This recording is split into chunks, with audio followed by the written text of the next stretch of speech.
Have you ever wondered why so many pastors' children rebel and turn out the opposite of what their parents preach? It's a shocking reality that's left countless church families heartbroken. Kids raised in the shadow of the pulpit walking away from faith, embracing lifestyles their parents warn against, and sometimes rejecting God entirely. But the reasons behind this aren't what you might think, and they're rooted in spiritual truths and human struggles that hit closer to home than you'd expect. Let's uncover why pastors' children often stray, what's driving this hidden crisis, and what God's Word reveals about it. First, there's the crushing weight of expectation. Proverbs 22 verse 6 says to train up a child in the way he should go. But when you're a pastor's kid, that way often feels like a spotlight you can't escape. Everyone in the church watches you, expecting perfection, and every misstep becomes a sermon illustration or gossip fodder. I heard about Emily, a pastor's daughter who loved God as a child, but felt suffocated by the pressure to be a model Christian. By 16, she was sneaking out, drinking, and dating an atheist just to feel free. The expectations weren't just from her parents. They came from the whole congregation, and they broke her. Second, there's the hypocrisy they witness up close. Matthew 23 verse 3 warns against leaders who say one thing but do another. Pastors' kids see the unfiltered reality of their parents' lives. The dad who preaches love but snaps at his family after a bad sermon, or the mom who leads worship but gossips about church members. I know a guy named Daniel, whose father was a respected pastor but struggled with anger at home. Daniel watched his dad smile on Sunday mornings while yelling at his mom on Saturday nights, and by 18, he wanted nothing to do with a faith that felt so fake. Third, they often feel neglected for the sake of ministry.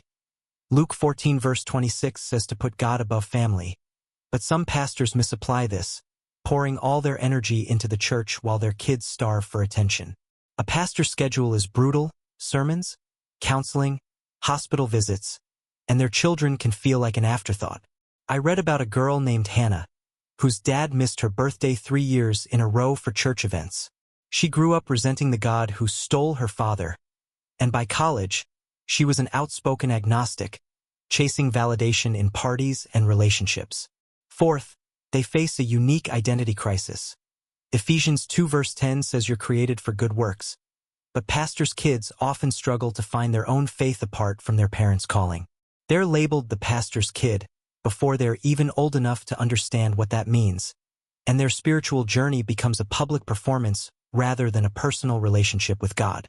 I met a young man named Caleb, a pastor's son, who felt he was living his dad's faith, not his own.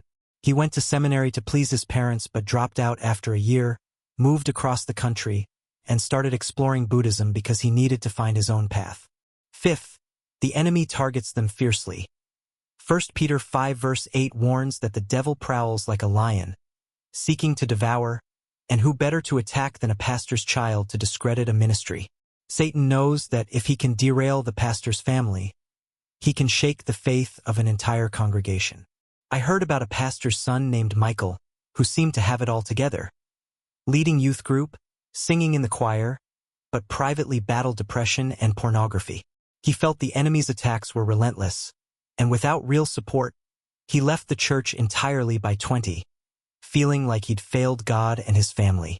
These reasons, expectation, hypocrisy, neglect, identity struggles, and spiritual attacks, paint a complex picture, but they're not the end of the story. Let's dig deeper into why this matters for you, whether you're a pastor's kid, a parent, or just someone in the church. The pressure of expectation doesn't just break kids like Emily. It reveals a deeper issue. We often care more about appearances than hearts. Colossians 3 verse 21 warns parents not to provoke their children to anger, lest they become discouraged.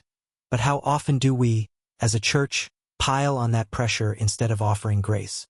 Hypocrisy, like Daniel saw, isn't just a pastor problem, it's a human one.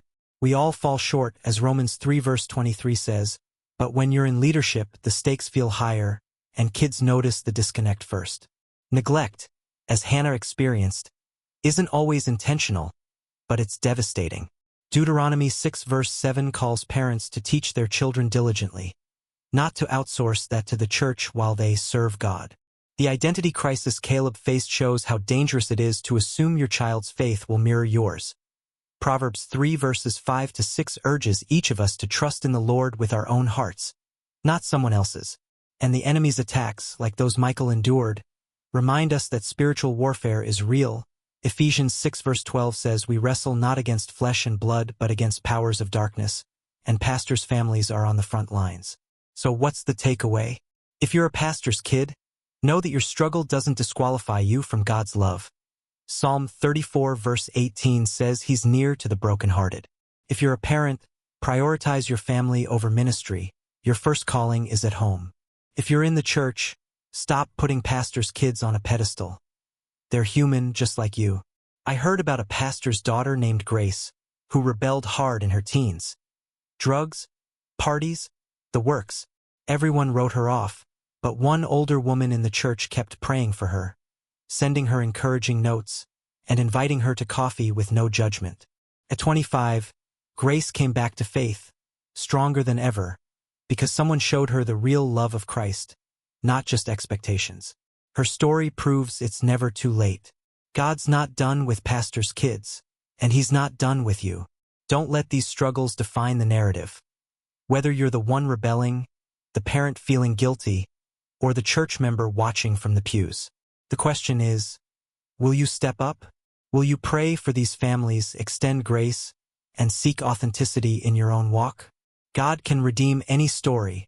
Revelation 21 verse 5 says He makes all things new. Start today by loving without judgment, prioritizing what matters, and standing firm against the enemy's schemes. Your actions could be the difference for a pastor's child on the edge.